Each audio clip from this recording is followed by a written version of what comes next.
What if everything you were taught about being virtuous wasn't your armor, but your cage? What if every lesson about kindness, every sermon on humility, and every praise for playing fair was designed to keep you obedient, predictable, and powerless? Imagine the warmest handshake you've ever received, the one that made you feel safe, respected, seen. Now picture that same hand sliding a knife between your ribs when you least expect it. This isn't fantasy. This is how the world works when masks fall off and agendas come to light. The harsh truth, the path to real strength, the kind that commands rooms, shifts power, and writes history, isn't built on purity. It's carved from precision, calculated silence, and the ruthless insight of someone who has stopped pretending. While you were busy trying to be good, others were mastering how to look good while taking everything you thought was safe. Niccolo Machiavelli, the man long demonized by comfortable minds, didn't hand us a guide to wickedness. He gave us a manual for survival in a world that lies to your face and stabs your back when you turn. His words aren't whispers of corruption. They're fire alarms for the naive. This isn't a bedtime story. It's a warning flare shot through centuries. If you don't learn how power really works, you will always be at the mercy of those who do. This isn't about being cruel. It's about being conscious. Because in a world designed to tame lions into sheep, only the wolves who learn to see with clarity ever truly lead. This isn't motivation. It's a signal that the age of passive virtue is over, and your awakening starts now. Machiavelli was born into a world that looked peaceful on the outside, but was full of hidden fights and silent power struggles. Florence, the city he called home, liked to talk about freedom and fairness. But behind those words was a different story.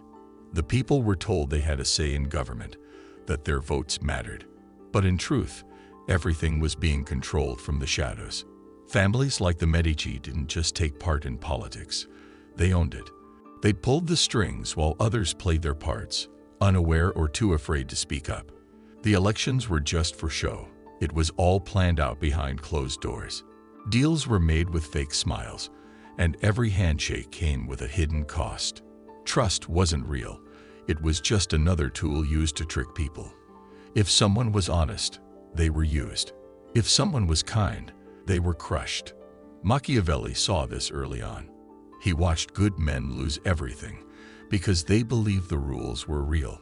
He saw that honor and truth didn't keep people safe.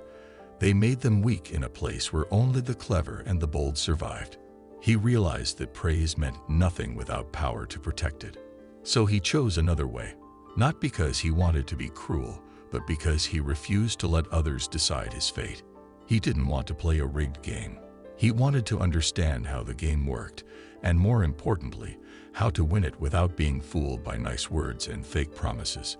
He became the one who watched quietly, learned deeply, and never forgot what people were really like, not what they pretended to be.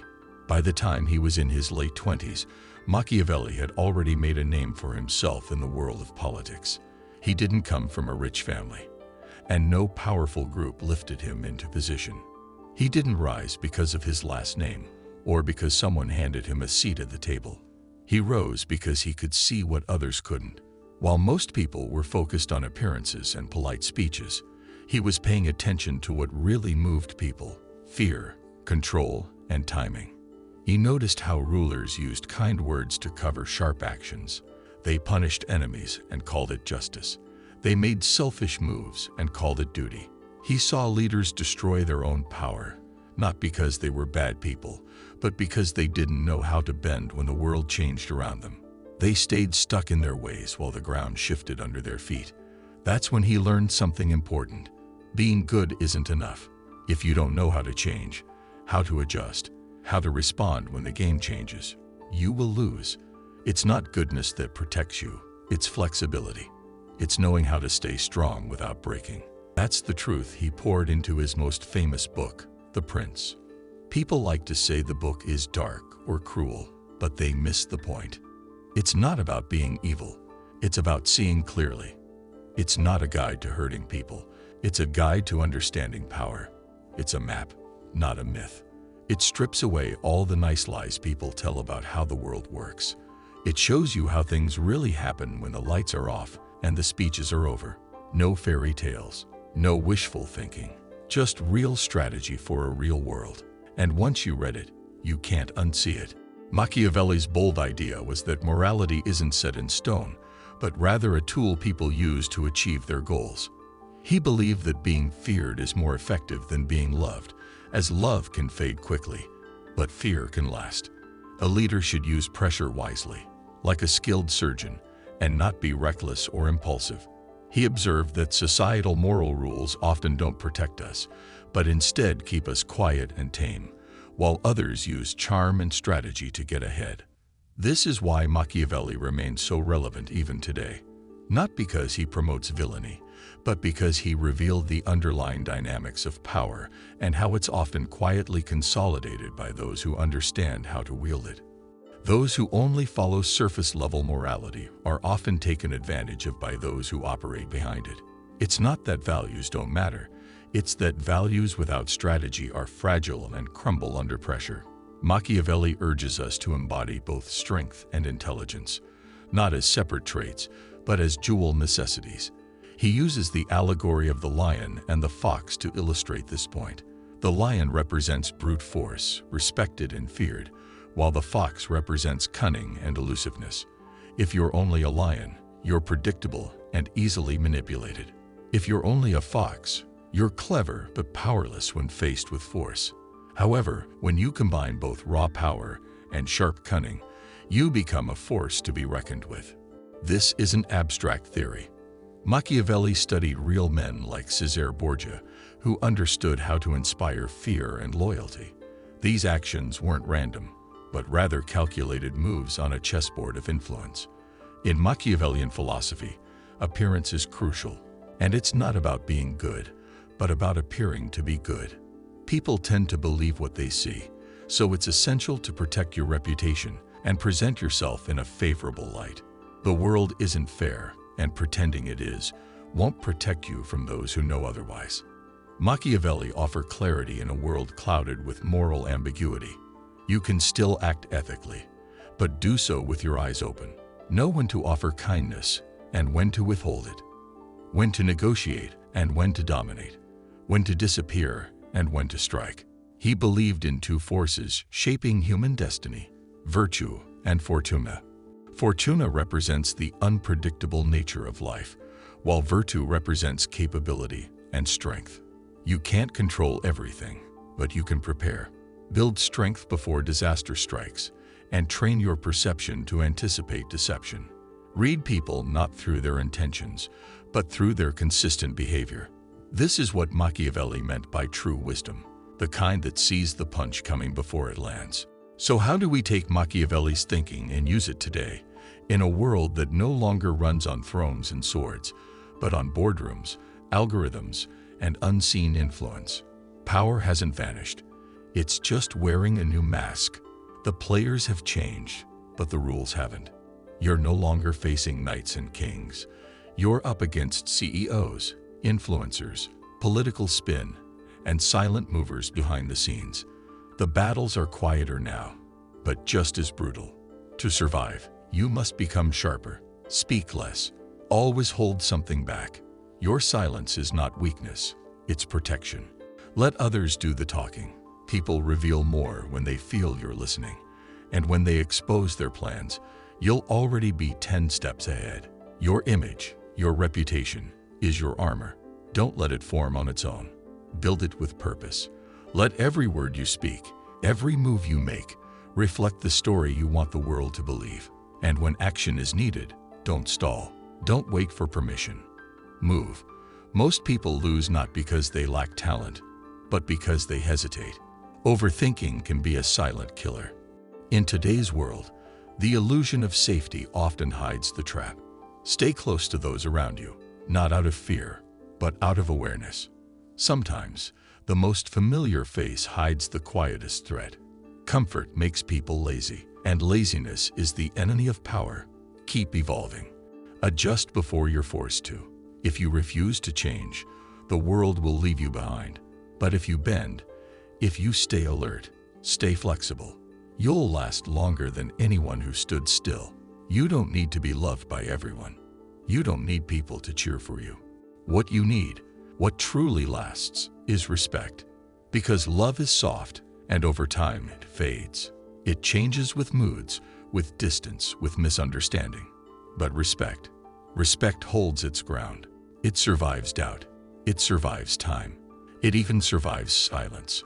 Respect can come from fear, from quiet admiration, or from the mystery you carry. When people don't know your full strength, they're less likely to test it. And that mystery gives you control. Never mix up being nice with being necessary. Just because you do good things doesn't mean you're strong. And if you're not careful, your own kindness can be turned against you. People will use your values like chain, a clear plan. Let your morals guide you, but let your strategy lead the way. Real power doesn't make noise. It doesn't need to prove anything. It moves quietly, without showing off. And when it acts, it's already too late for anyone to stop it. It's in your timing, in your calmness, in your ability to wait while others rush. Machiavelli's deepest lesson wasn't written just for kings. It was written for anyone who refuses to be pushed around. Power isn't about titles. It's about choice. It's about knowing when to speak and when silence is louder. The wolf doesn't walk into a room announcing its strength. It simply exists, alert and aware. It doesn't need to explain why it survives. It survives because it watches what others miss. It acts when others freeze. And while the sheep wait for someone to lead them, the wolf is already 5 steps ahead, tracking every move, choosing the right moment to strike, not out of cruelty, but out of precision. The wolf doesn't follow noise. It follows truth. And in that quiet truth lies the kind of power that never fades. Those who choose to walk this road must be ready to be misunderstood. You won't be clapped for. You won't be praised. You'll be judged by people who don't have the courage to think 10 steps ahead. They'll call you cold because they can't handle your clarity. They'll call you manipulative because your mind works in ways theirs never could. But that's the cost of being awake in a world that rewards sleep. People fear what they can't control, and you will become that fear. Let them gossip. Let them whisper. You are not here for their approval. You are here to win. And winning doesn't beg for applause. It requires action. It requires a heart that can stay calm in chaos and a mind sharp enough to slice through lies. Execution is what builds legacies, not dreams, not feelings, not noise. And strategy, the kind that lasts, never waits for permission. It moves like a shadow, silent and unstoppable. Machiavelli died without medals. He had no fortune, no army, no throne. But what he left behind was far more dangerous than any weapon. He left behind truth, a mirror held up to humanity, one that most people still refuse to face. Because that mirror doesn't flatter. It exposes. It doesn't comfort. It confronts. It shows the games we pretend don't exist. But once you look into it, once you see how things really work, you can't unsee it. You stop living like a pawn and start thinking like a player. You stop asking for fairness and start preparing for reality. The rules of the game won't shift for your feelings. The world won't soften because you're kind. But those who choose to study the game, to understand its rhythm, its masks, its hidden levers, they gain something most never do: control.